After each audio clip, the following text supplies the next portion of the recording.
This is Kathleen. And I am Nick, and welcome to this latest episode of About Time. Today's episode is very exciting for the both of us. Today we'll have a conversation about something related to what we talked about last week, which was about loneliness when Kathleen and I shared what we both think and feel about it. And really was just to create an awareness that we all need to really understand that it is not to be taken lightly.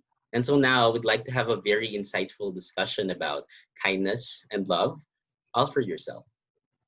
Right. And we know that we promise to have guests every episode or every video that we will share with everyone. And we're very fortunate to finally have this person to guest Mhm. here today. Nico and I have both known her for more than 3 years now. And she's one of our closest friends and go to person when we needed someone to listen to our problems. She's also known for her dedication and her work and is loved by everyone due to her approachable and down to earth attitude. So, without further ado, ladies and gentlemen, including our LGBTQ community, I'd like you to meet our very first guest for today, Rachel Go.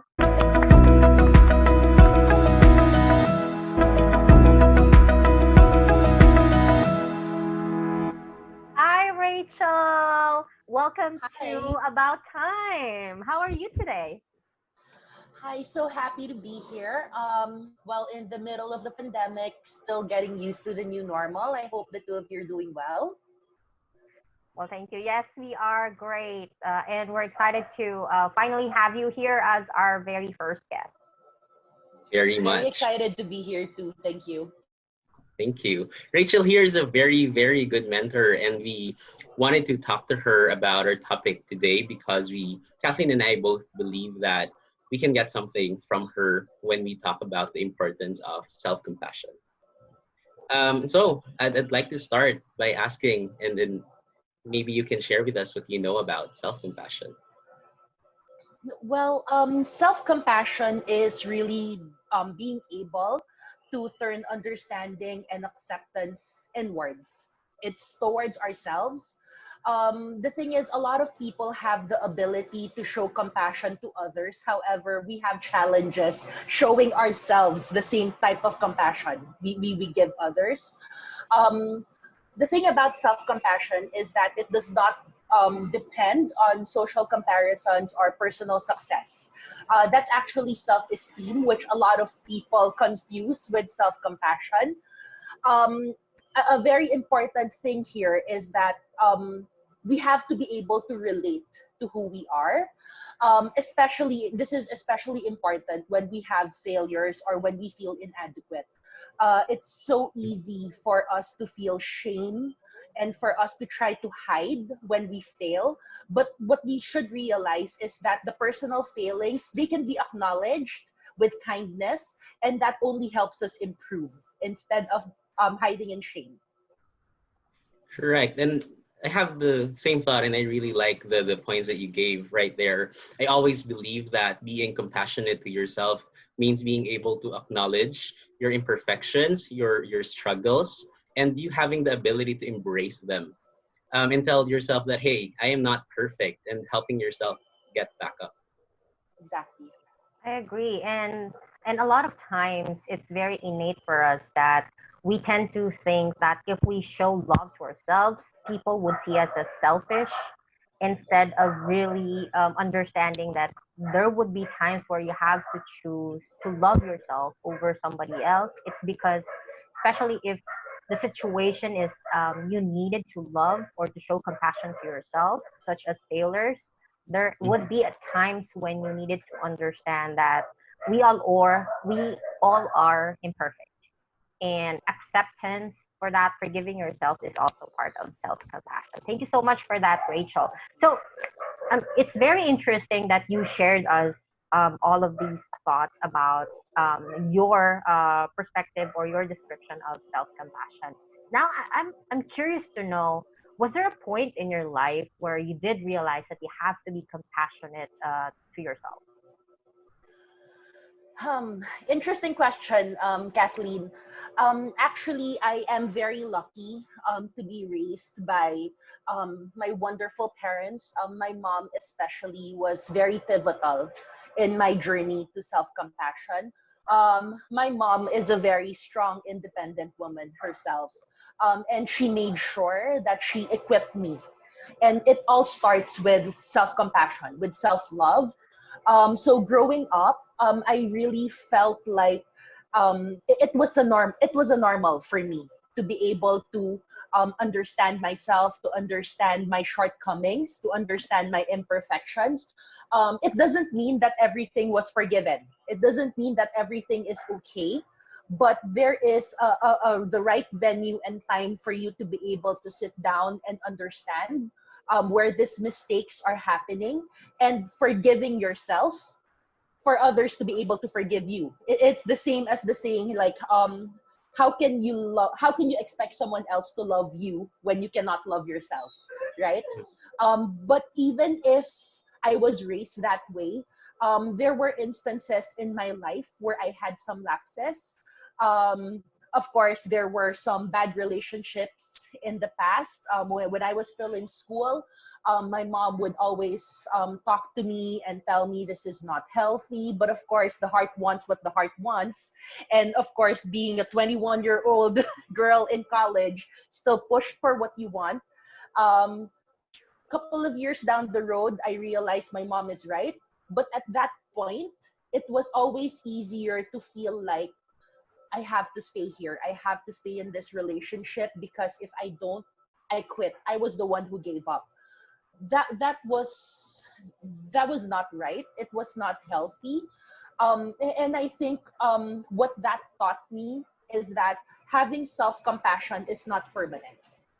It's always a process. You always keep learning, and you don't beat yourself up when you have lapses, because that is just another learning opportunity.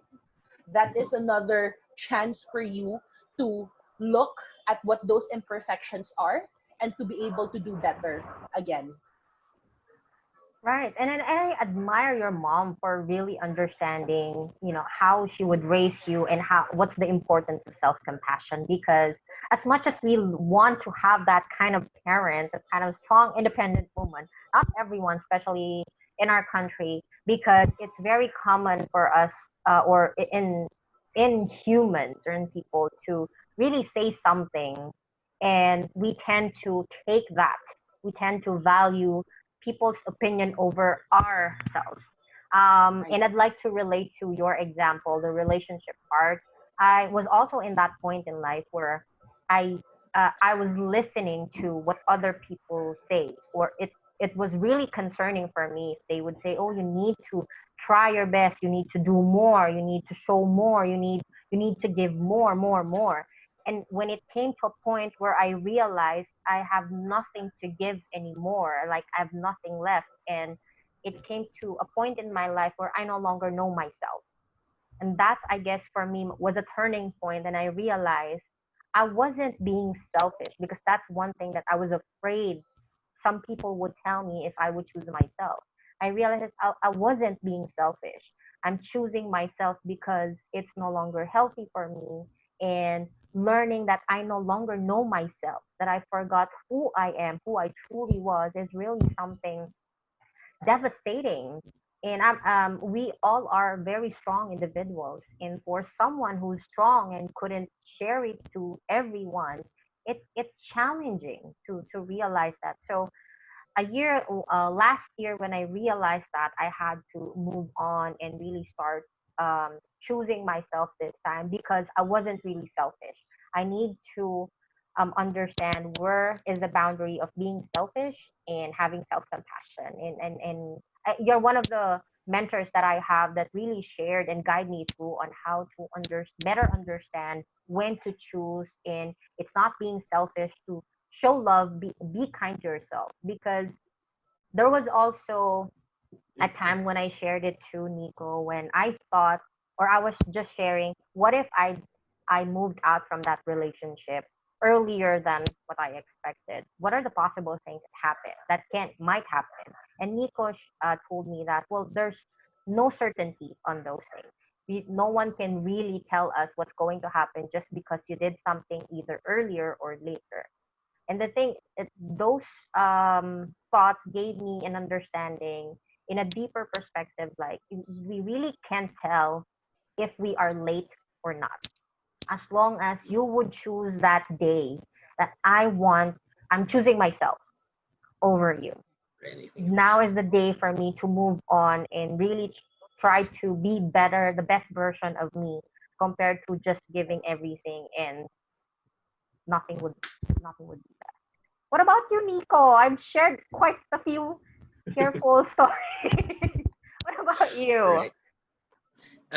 I just love that you both pointed out the differences between being selfish and really the self-compassion that we're talking about today. I guess it's a good eye-opener for everyone that it's always going to be okay to choose yourself when you have to, right? For me, my turning point was all work related. It was when I was transitioning from one position to another at work. My first months have not been so easy. Every day was a learning experience for me, but I didn't take it that way then. All I was thinking is how I can perfect the delivery of the tasks, of my tasks, my responsibilities, and be better at it at the soonest possible time. I set quite a very high standard for myself all the time. And so when I'm not able to achieve it or meet it, it makes me feel so down, right? And so it came to a point when I needed to revisit my decision making. Um, I think so much because I think so much about my failure versus my successes, my struggles versus my accomplishments, and then criticize what I thought were my wrongdoings. And it was bad. The situation that I was at just becomes worse when I get to think of that way back then. And so I never wanted, and because I never wanted anyone to know about it, my first action was to search or check on something that can help myself feel better at that time.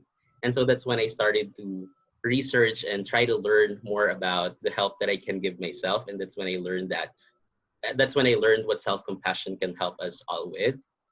And I learned that I learned the help that I can get from it if I will if I will just be very compassionate and understanding to whatever situation I will be going through, right? And again, that was my turning point. That's when I learned that whenever I feel the same way again, this is what I have to do for myself. And I know that last time we talked about reaching out and asking for support if you can never get it from yourself. It's still same thing. It's still the same thing that you all would want to do. Something that I am still doing in cases that I feel that it's not in the help that I'm getting from myself is not enough. Yay. So this leads me to my next question, which is this is for Rachel. What are your own ways to show self-compassion or to show compassion to yourself? Well, I do have a few steps. I wouldn't say they're my own because I did, um, when I did have my lapses, I did research on self compassion quite often the last few years. But it's really quick three steps for me. First is the mindfulness. It's very important to be aware of the imperfections and the painful experience if that's what we're going through. That's always more important, or sorry, that's better than ignoring it. And when we identify it, we have to be receptive. We shouldn't be defensive when it comes to addressing it. Second is recognizing our own humanity. No one is perfect. Someone is always going to be better at math. Someone is always going to be prettier. Someone's always going to dress better. Someone always speaks better than you. But that's okay. We can't be the best at everything. And we have to recognize our own humanity, that when we fall short in some things, it's okay because we always have the opportunity to work on it and to be better. Lastly is self-kindness. We are our own worst critics, and very often we criticize ourselves at the smallest things. But when people see us, they don't see that.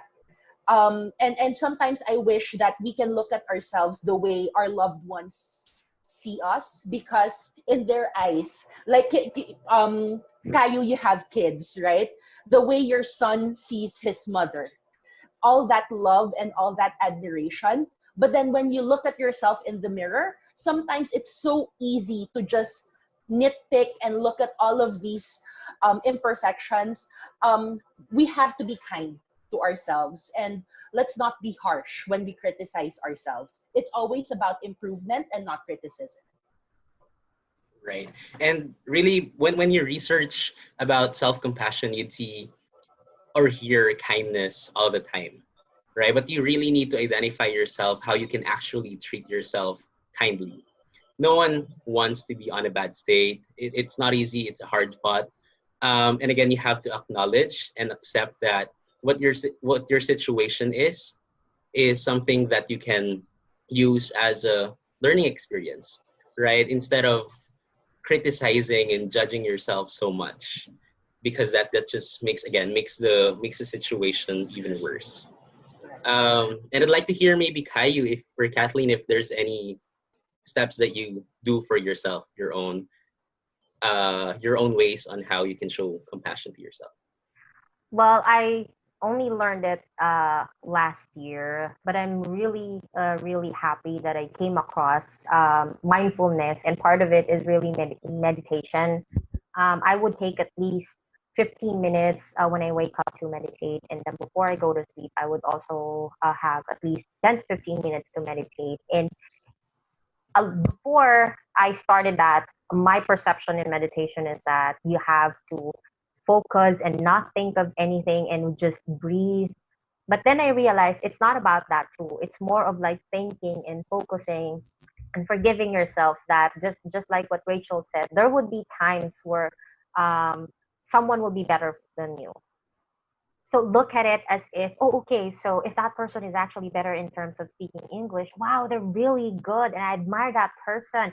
This can be an opportunity for me to ask the person and learn how are they doing it, and what helped them, progress or grow in terms of speaking or writing, and accepting that those are the things that you can still improve on, and forgiving yourself if you're not progressing the way that you want to progress is still part of being kind to yourself.